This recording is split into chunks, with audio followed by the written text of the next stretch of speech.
Picture this. There's a man alone on a park bench. He's not scrolling, not posing for pictures, not checking who liked his latest post. He's just sitting there, calm, present, still. While everyone else is rushing past him, running to meetings, filming their 37th TikTok of the day, laughing too loudly, speaking too fast, always chasing something, he's just there, at peace. And somehow, without trying, he stands out more than anyone.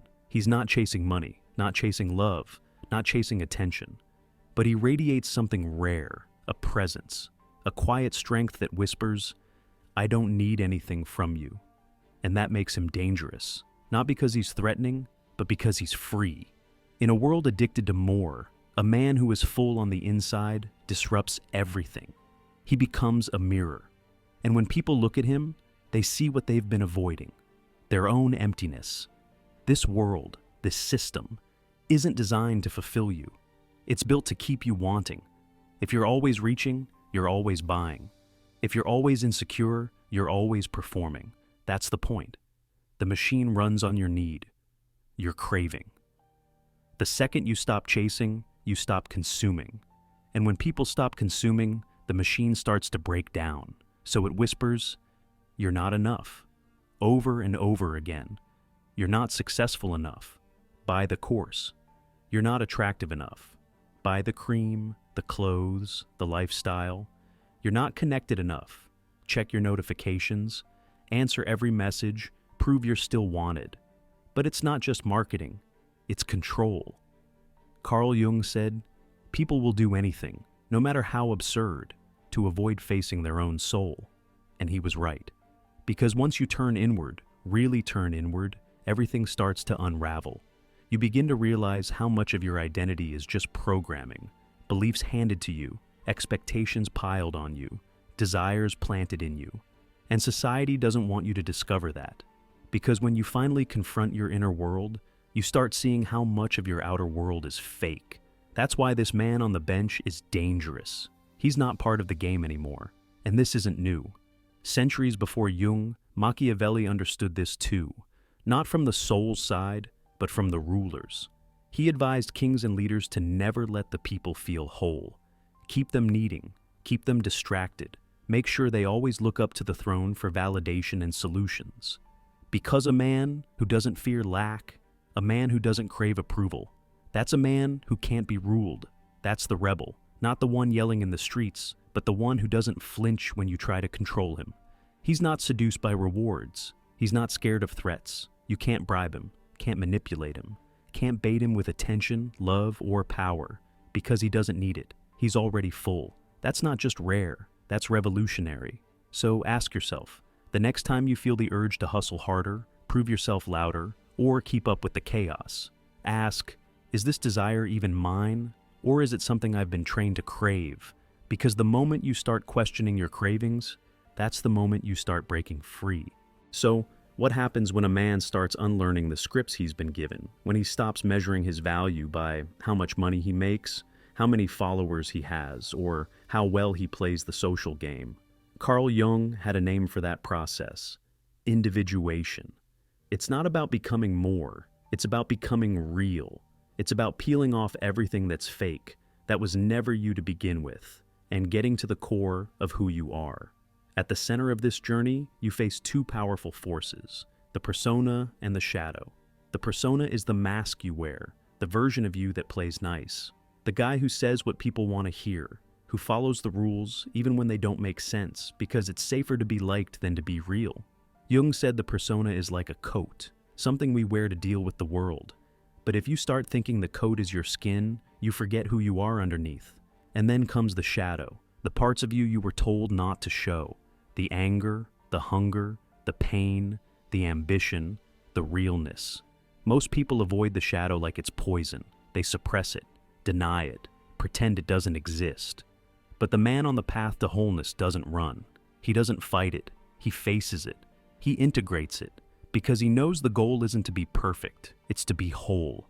He's not playing a role. He's not trying to impress anyone. He doesn't need applause to know his worth. That's what makes him so different, so powerful. Because when you've faced your own darkness, the world can't use it against you. You become solid, rooted. You don't bend just to fit in. You don't flinch when you're criticized. You don't collapse when you're alone. You've already wrestled with your inner chaos and won. Now, imagine this man walking through the world. He's not loud, not trying to lead anyone. He's just present, calm, grounded. But his presence alone makes people uncomfortable. Why? Because he reminds them of everything they've buried in themselves. Their unspoken pain, their unacknowledged dreams, their unexamined beliefs. And that kind of presence, that kind of clarity, it's disruptive. Let's talk about power. Machiavelli didn't believe in fairy tales. He saw people for what they are, motivated by fear and hope. That's how systems work. Scare people enough and they obey. Offer them just enough hope and they stay loyal. But what happens when a man is no longer afraid? When he doesn't need promises to feel whole, that man becomes untouchable. You can't manipulate him. Can't dangle status in front of him. Can't make him play your game because he doesn't want what you're offering. He's not here to win by your rules. He's here to live by his. And that breaks the whole formula. He's not fighting the system. He's simply not giving it his energy. And when enough men stop feeding a broken system, it collapses. Quietly, naturally, without a war. That's why the system calls this man dangerous. Not because he's violent, but because he's free. Because he's not addicted to anything external. Not fame, not followers, not validation, not likes. He's built something unshakable inside. And once you've built that, you don't need to chase anymore. You don't need to perform. You don't need to beg. So let's go deeper. What kind of mind does this man have? Is he cold, detached, heartless, number? He's just not reactive. He's not desperate. He's not ruled by impulse. While others panic in silence, he listens. While others rush to be heard, he's already clear. He's not afraid of being alone. In fact, solitude is where he sharpens his clarity. Most people treat silence like it's torture, but he treats it like a gift. And that's where his strength begins. His strength shows in what he no longer needs. He doesn't need agreement to feel secure. He doesn't scan the room to make sure he fits in. He doesn't care if his truth is popular. He speaks it because it's real. That doesn't make him arrogant. It makes him anchored. Most people live inside echo chambers, afraid to think outside the script. But he lives in reality, even if it isolates him. He'd rather stand alone in truth than be embraced in delusion. He's also immune to bribery, not because temptation doesn't exist, but because he's not led by emptiness. You can't lure him with fake status. You can't manipulate him with group approval. He's already whole. That's why he's incorruptible. The world offers him distraction, money, influence, attention, but none of it moves him. Not because he's above it all, but because he's already enough without it. That's the kind of man this world doesn't know how to deal with. Carl Jung said, "True transformation isn't something you can fake with a morning routine or motivational quote. It's brutal, it's deep, it's honest. It's a slow process of returning to your core, piece by piece. You confront the mask, then you face the shadow, but the journey goes even deeper." Jung said a man must also face his anima, the feminine part of his soul, his softness, intuition, sensitivity, vulnerability, the very things he was taught to reject. Without it, he's incomplete. He's all force and no grace. But once he integrates it, along with the shadow, the ego, and the persona, he becomes something few men ever become, whole. And once a man is whole, he's untouchable. He walks through life with nothing to prove, not because he's indifferent, but because he's true. He doesn't chase applause, doesn't hide from criticism, because he's not trying to be accepted. He already accepts himself. Now, think about this in the eyes of power. Machiavelli feared traitors, liars, fools. But the man he couldn't control, the one he couldn't predict, was the man who didn't care about power. Not because he was weak, but because he had seen through the illusion. That kind of man doesn't need a throne, doesn't fight for a crown. He walks away, and in doing so, becomes more powerful than those who rule. Because people respect what they can't corrupt. They follow what feels real. They trust what they sense is whole. He doesn't ask for influence. His presence commands it, not through force, but through truth. And that's the threat. Not the man who yells, but the man who simply doesn't need. He doesn't shout, doesn't protest, doesn't demand change. he embodies it. And that silent presence shifts everything.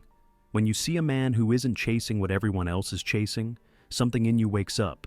Something whispers, "What if I don't need it either?" That question? That's how empires fall, not through fire, but through awakening, through men realizing they were never lacking to begin with. True resistance isn't noise, it's stillness, not loud, not angry, just sovereign. We live in a world engineered to keep you hungry, always needing, always insecure. In economics, it's called demand. In politics, dependency. In psychology, external validation. They sell you self-worth with every product, every like, every false promise. But when you stop playing, when you stop needing, they lose their grip. You're no longer profitable. You're no longer controllable. You're no longer useful to a system built on fear and fantasy. You don't panic. You don't beg. You don't break. You just are. Calm, clear, centered. That's what scares them. Because real self-sufficiency isn't about cutting off from the world. It's about integrating it, then choosing what matters. A man who needs nothing has mastered 4 dimensions. Psychologically, he's not ruled by his past or programmed by praise. Morally, he follows a code that he forged, tested, suffered for, stood alone with. Intellectually, he questions everything, even the truths others are scared to touch. And in will, he doesn't fold, he doesn't chase, he doesn't retreat. His power doesn't come from domination, it comes from refusal. He refuses to betray himself to belong. He refuses to abandon his center for comfort. He'd rather lose the world than lose his soul. That's not a glamorous path. You'll be misunderstood, labeled, left out. People will think you're cold, heartless, arrogant.